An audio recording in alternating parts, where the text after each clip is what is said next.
Hello and welcome to another video brought to you by Cursed Earth Comics. This is JJ speaking, and I've finally gotten around to making part 2 of my Youngblood videos, so sorry about the wait. As you may recall, if you've watched part 1, which I recommend you do, it's the greatest video in the universe, I was focusing on the main Youngblood home team roster.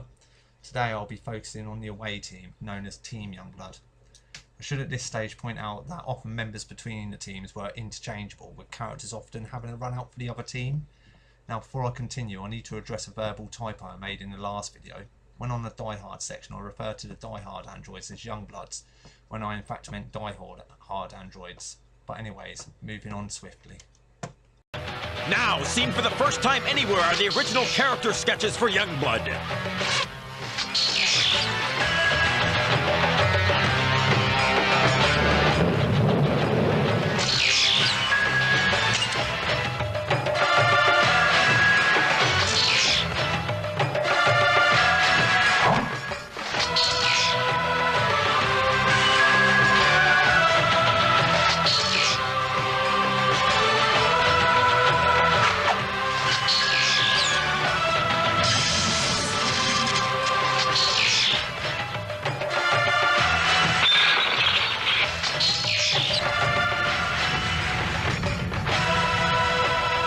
Look to Hero for regular updates on this scorching new program. The leader of Team Youngblood was Marcus Langston, codenamed Sentinel. Although possessing no powers, Marcus Langston had a genius-level intellect, and whilst working for the government developed a suit of power armour with the proviso that he would be the one to wear it. The armour granted him flight, energy blasts and a force field among other perks, effectively making him the team's version of Iron Man, but less douchey, at least until you find out the next bit. In the series Judgment Day, it was discovered that Sentinel had in his possession a magic book which could alter reality. Originally he had been headed for an early death, but he rewrote a book to make himself a hero. When teammate Riptide discovered Sentinel had stolen the book from her father, he murdered her in cold blood and framed fellow Youngblood member Nightsaber, and wouldn't have got away with it too if it weren't for those damn pesky kids. Sorry, wrong franchise. Anyways, the truth eventually came out and Sentinel was taken into Supreme's custody. Sentinel eventually escaped, forming the bad guy team Bad Blood to take on his former team. Daniel Suchida, codenamed Cougar, is the son of Megan Suchida, a paleo fucking scientist of some kind, that was captured by the Jakarans, a race of cat people, while on an expedition to Zaire. While in captivity, she and one of her captors, King Kyland, fell in love and Cougar was born. Obviously there was more to it than that, and you don't need me to teach you about the birds and the bees, but you might want to Google bestiality. No wait, don't Google it. Shit, that was a close call. Just go to Wikipedia and check out the Stockholm Syndrome while we're there. Anyway, cracking on. The birth of a half-breed was considered an insult by the Jakarans because of racism probably, so Kyland and Megan had to escape with their newborn son. Kyland died in the effort, but he ensured the escape of Megan and their son. Megan then returned to America and raised Cougar. Later Cougar was offered a position in the Youngblood team and became their coolest member and a stud.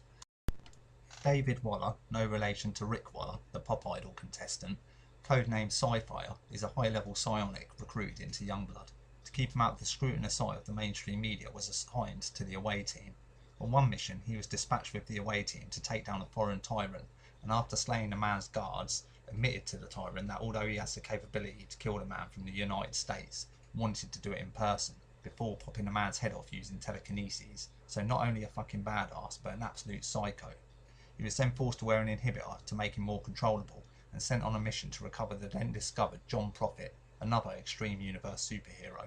Darkthorn, a big cosmic bad dude, then appeared with his disciples, and it took the removal of his inhibitor to be able to fend them off. Due to the exertion of the fight, Sci-Fi fell into a coma. Sometime later, he transferred his mind into a female medical staff member, taking over her body and attacking Youngblood. Leanna Creel, codenamed Riptide, gained the ability to control and manipulate water after an undersea accident that would have killed her if not for the mysterious Sea Witch. Later, it was discovered that her powers and the incident were the result of a story being written in a magic book that could alter reality by her father, Storybook Smith. Originally joining the Youngblood team to make some quick cash, she quickly became an important member of the team. Being a hot superhero celeb, she posed for a porn mag, which got her fired from the team. which is mad from the perspective of today's world, as these days she would have got a pay rise for boosting the image of the team, and would have probably accidentally leaked a homemade porn film, released a really shit pop album, and been invited to appear in a crappy reality TV show. She was later asked back into the team when Battlestone became leader again, only to eventually be murdered by Sentinel. Jeff Kessler, codenamed Brahma, should have been one of 3 triplets, but the triplet cells never split in the womb, making Brahma 3 men in 1, with all the strength advantages that might bring. God knows what he must have done to his poor mum though, but let's not dwell on that. Grown jaded with his life in Youngblood, he left the team after befriending criminal Showdown and joined supervillain team The Four. He later rejoined Youngblood after discovering the Four's leader, Neverman, had been cheating the other members. Cambut, codenamed Combat, is a warrior of an alien race known as the Catellans. During a war between the Catellans and fellow team member Photon's race, the Accurans, Combat crash landed on Earth.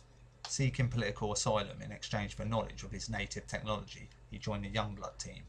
Due to the war between the Accurans and Catellans, Photon and Combat were rarely put in the same team together, as they would often be at each other's throats. Combat has super strength, is nigh invulnerable, and is a seasoned soldier. Interestingly, before the Youngblood comics, Combat was a design intended for the Teen Titans and was originally going to be a Kundir.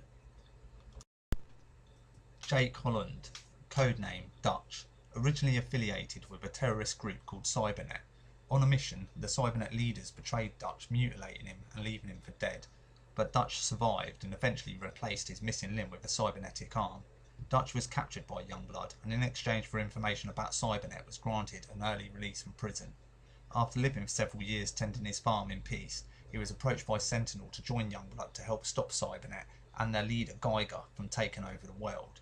As well as his cybernetic limb, Dutch has many implants which improve his strength, durability and speed, and also grant him technopathic abilities which enable him to wirelessly hack technology, probably the coolest member, or coolest looking member of the team. The final member of the team is Deborah Königsberg, codenamed Masada, a Jewish Israeli hero that has the power to increase her size and become a giantess, claiming that the source of her powers is the souls of the warriors that died at Masada, hence the name, as well as all those who gave their lives in the name of Judaism. A troubled woman, Masada can be overwhelmed by the voices of the spirits that echo within her. Okay, so those are the main members of Team Youngblood. There have been many others that have had the honour of being in one incarnation of the team or another, like Nightsaber, Troll and Tarsh for example, but I don't want this video to drag on for too long, so I'll do a part 3 at some point focusing on other heroes that have been in the team, but not before I do Brigade and Bloodstrike videos, which will be coming soon, so start getting excited. But not too excited unless you've laminated your keyboard. Learn from my mistake, there's nothing worse than sticky keys. Okay, I think that's my cue to finish up anyway. I hope you enjoyed the video. Don't forget to like, sub and share with your friends. Join me and Andy on Twitter and Facebook, links will be in the description, and feel free to make comments and suggestions. On the off chance that Rob Liefeld has watched this video and made it this far, thanks for creating such amazing characters. I'm still in love with them after all these years, and I'm loving all the new stuff too.